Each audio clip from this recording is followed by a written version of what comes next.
feto vendría a ser 8 semanas, ¿ya? Y en general, cuando ustedes toquen el tema de aborto, van a ver que algunos hablan de aborto, incluso le ponen aborto ovular. ¿Por qué? Porque ovular o embrionario vienen a ser el mismo, digamos, sinónimo.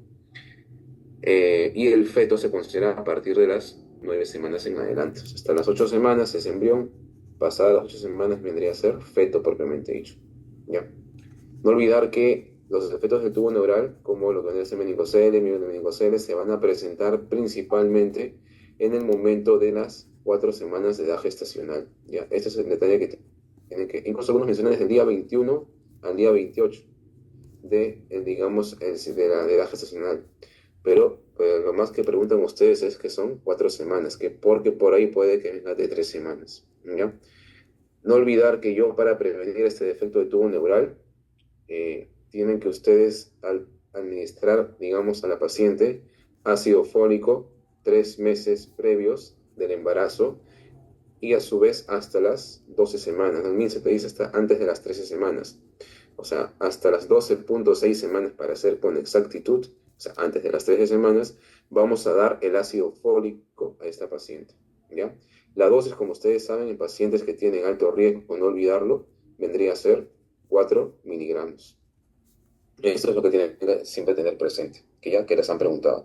Si por ahí se escucha abajo, por favor, alguien que hable, porque como no veo el chat. Sí, sí.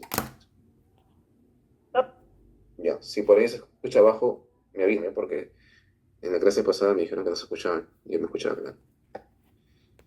Otro punto importante, como ya les dije, es que tienen que recordar las tres, bueno, son 11. Si ustedes revisan su libro, pues, como se llama, el libro en biología de Lachman, ¿no? Lachman, ahí en Lachman te menciona que son 11 etapas desde que se produce la ovulación hasta que digamos, se une el espermatozoide hasta el ovocito, al punto de cual terminan en la unión de sus cromosomas.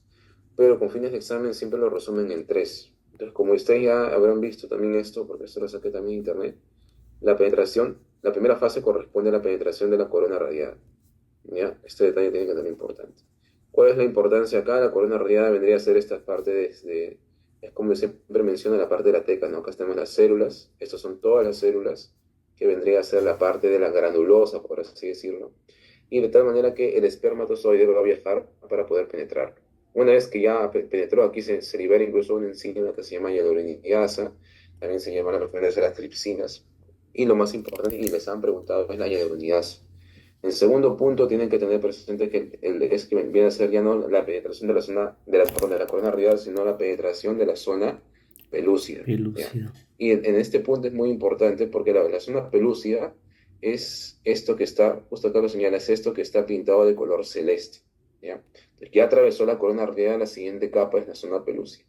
Donde aquí siempre les han preguntado los dos momentos que ocurren, digamos, en la zona pelúcida. Una vez, digamos, la reacción acrosomal, que es la propia, digamos, reacción, como su nombre lo dice, se libera la nacrosina, que es una enzima que va a tener el espermatozoide, para que, como puedes ver aquí, estos puntos que se puede visualizar acá, estos puntos, estas bolitas, no sé cómo llamarlo, para que son las enzimas que libera el espermatozoide, una vez que el espermatozoide, digamos, empieza a querer secretar su ADN, pero para querer secretarlo tiene que retirarse esta cápsula que protegía al espermatozoide, que es la cabeza. Entonces, al liberarlo, libera las enzimas, estas enzimas degradan la parte de lo que vendría a ser la zona pelúcida. Una vez que la ha degradado, viene la segunda fase que vendría a ser la penetración de la zona pelúcida. Esta segunda fase es muy importante porque, como ya sabrán, ¿por qué motivo es tan, digamos, interesante, inteligente, lo que vendría a ser la forma como nosotros nos hemos creado, porque todos nos hemos creado así? Es que una vez que un espermatozoide liberó sus enzimas, realizó su reacción acrosomal, le genera el camino, el trayecto para que el espermatozoide ingrese, y una vez que ingresó un solo espermatozoide, viene la segunda fase que vendría a ser penetrar esta zona pelúcida en el trayecto que les digo. ¿Para qué? Porque la importancia es que aquí se va a producir la reacción cortical o reacción de zona. Entonces, la primera fase es la reacción acrosomal o acrosómica, y la segunda es la reacción cortical, y también les han puesto como clave reacción de zona. ¿Por qué es importante esto? Porque eso va a impedir ingrese nuevamente otro espermatozoide. Es por ese motivo que nosotros no vemos con mucha frecuencia embarazos múltiples, que se define como dos o más fetos intrauterinos. Por ese motivo es que ocurren los gemelares, ocurren los, digamos, los trillizos, los cuatrillizos, quintillizos, etcétera, porque va a depender del número de espermatozoides que va a ingresar y sobre todo, y que fue una pregunta que les hicieron también el año pasado, que les mencionaban cuando el espermatozoide ya va a atravesar la zona pelúcida, ¿cómo se llama esa reacción que evita que ingresen más espermatozoides y de esa manera no se producen los embarazos múltiples? Pues esto es lo que pueden ver acá, cómo ya ingresó este espermatozoide, los demás ya no pueden ingresar, se llama reacción cortical o reacción de zona. Entonces, no olvidar que se llama reacción cortical o también llamado reacción de zona, como cualquiera de esos nombres. ¿Ya? Y por último, la tercera, resumida, pues esto vendría a ser que cuando ya ingresó el espermatozoide cuya carga genética está principalmente en la cabeza, que ustedes ya deben de recordar el embrión, esta, digamos, la carga genética va a unirse a la carga, digamos, a la genética del ovocito secundario liberado. Y en eso consiste la tercera fase que vendría a ser la fusión. Entonces, en un primer momento, penetra la corona radiada, que es la capa más externa. En un segundo momento va a penetrar esa zona pelúcida. La importancia de la penetración de la zona pelúcida es que impide que ingresen más espermatozoides, y esto es gracias a, ¿cuál? A la reacción cortical o reacción de zona. Y por último, una vez que ya ingresó, se va a unir en términos sencillos la carga genética del papá con la carga genética de la mamá, y eso se forma el huevo o cigoto. Bueno, por lo tanto, nos hemos quedado en que se formó aquí, en esta etapa de acá, que se formó el huevo o cigoto cuando se unió tanto el gameto masculino con el gameto femenino.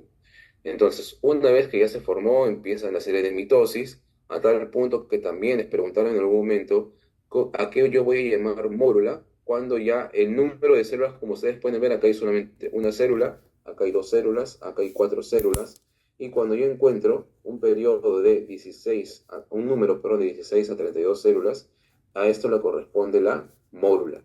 Ahora, la mórula, cuando se encuentra a nivel del cuerno, principalmente aquí, empieza a cambiar su nombre, ¿no? Y cuando ya ingresa en la cavidad, aquí todavía no está implantado, se le conoce como el blastocisto, pero temprano.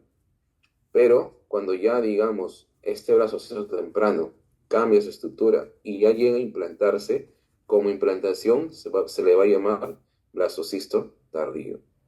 Les comento porque en el banco pues hay siempre la típica pregunta es cómo es que se produce la implantación y se implanta de manera de blastocisto. Pero hay una pregunta que vino hace 2 años que la clave les colocaban ambas, temprano y tardío, y pues la clave correcta era tardío, ¿no? Y muchos también sus compañeros se equivocaron. La fecundación, ¿cuánto tiempo dura? Habíamos comentado, esto dura aproximadamente 24 horas.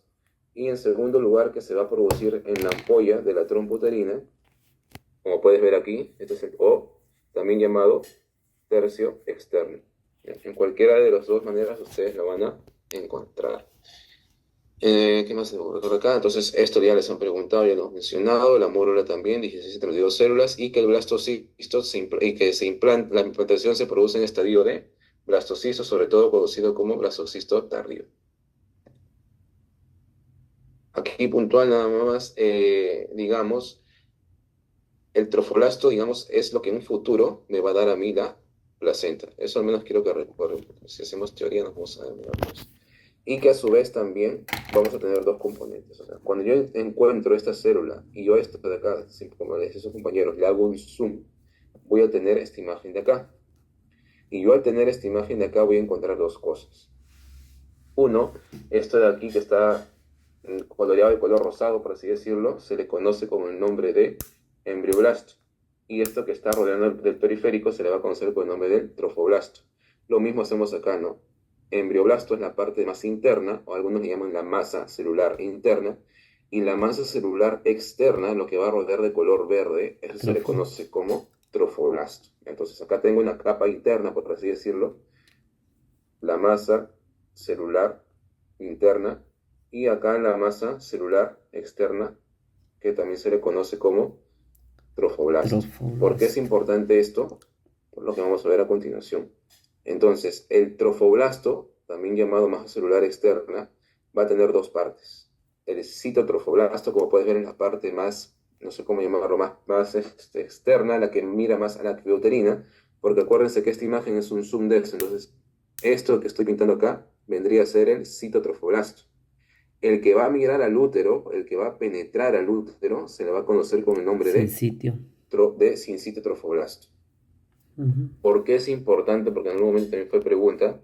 Es el sincitio trofoblasto el responsable, es este de aquí, el responsable de la síntesis de la hormona beta-HCG. Entonces, la beta-HCG, ¿dónde se produce? Se produce en el sincitio trofoblasto.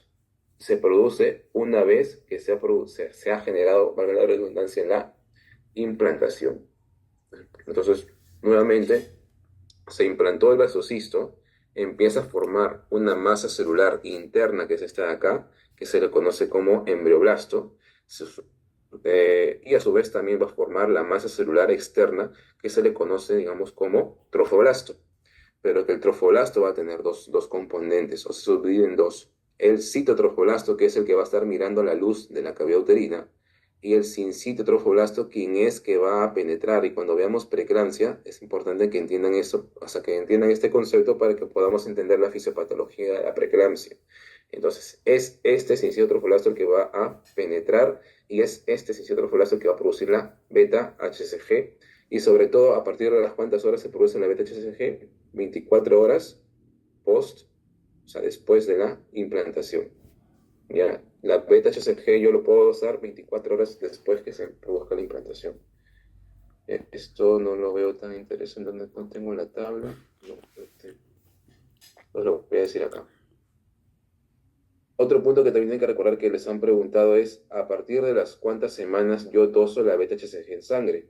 Entonces, uno ya tengo que vendría a ser 24 horas post-implantación. Número dos, si yo quiero dosar la beta-HCG en sangre, es aproximadamente a la tercera semana. Tercera semana desde la última regla. El otro punto es que si en orina, tengo que dosarlo a la quinta semana, contando a partir de la fecha última regla. Otro punto es si es que les preguntan a ustedes post-ovulación, por ejemplo, después de la ovulación, a partir de las cuántas semanas puedo dosar la beta-HCG, y siempre les digo O de 8, entonces entre octavo a noveno día. Y si es que es fecundación, o sea, post-fecundación, se entiende que va a ser un día menos, por lo tanto va a ser 6 a 7 días. Si es que es post-relaciones sexuales, que hasta ahora no lo han preguntado, pero es bueno que también lo sepan, post-relaciones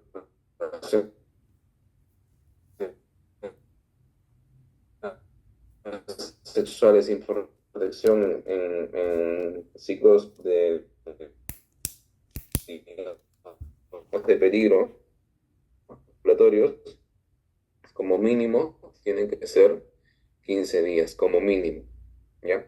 Entonces, hay miles de maneras de cómo ustedes les van a preguntar y de las van a contestar.